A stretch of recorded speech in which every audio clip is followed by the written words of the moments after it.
ഇത് കൺസിസ്റ്റന്റ് ആയിട്ട് ഇരിക്കുക എന്ന് പറയുന്നത് എല്ലാവരുടെയും പ്രശ്നമാണ്. എല്ലാവർക്കും ഉള്ള പ്രശ്നമാണ് കൺസിസ്റ്റന്റ് ആയിട്ട് ഇരിക്കാൻ പറ്റുന്നില്ല എന്നുള്ളത്. ഒരാൾക്കുള്ള പ്രശ്നമല്ല, എല്ലാവർക്കും സ്പിരിച്വൽ ലൈഫിൽ ആരംഭത്തിൽ ഒരു ഗ്ലിംസേ കിട്ടുള്ളൂ. അങ്ങനെ കൺസിസ്റ്റന്റ് ആയിട്ട് ഇരുന്നാൽ നിങ്ങളുടെ വീടും കുടുംബവും ഒക്കെ വിട്ടിട്ട് നിങ്ങൾ രമണ മഹർഷിയെ പോലെ ഇറങ്ങി വരേണ്ടി വന്നാൽ തയ്യാറാവുമോ? ആവില്ല.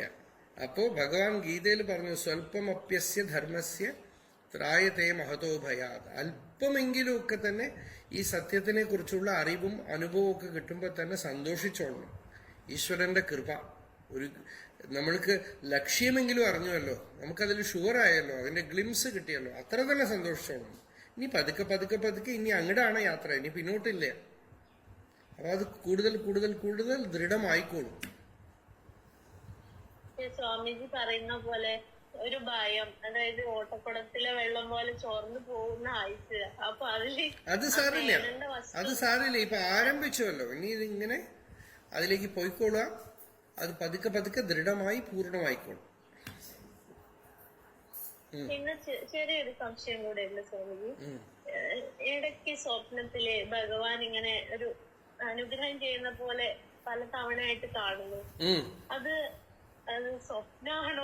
സ്വപ്നമായിട്ടേ അല്ല, എനിക്ക് ശരിയായൊരു അനുഭവമായിട്ടാണ് വന്നിട്ടുള്ളത്. ഇപ്പോ ഈ സ്വപ്ന വിഷയത്തിൽ ഒരു കാര്യം, നമുക്ക് ലൗകികമായ വിഷയങ്ങളൊക്കെ സ്വപ്നത്തിൽ വരുന്നുണ്ടെങ്കിൽ അതൊക്കെ സ്വപ്നം നാച്ചുറലായിട്ട് പറയും.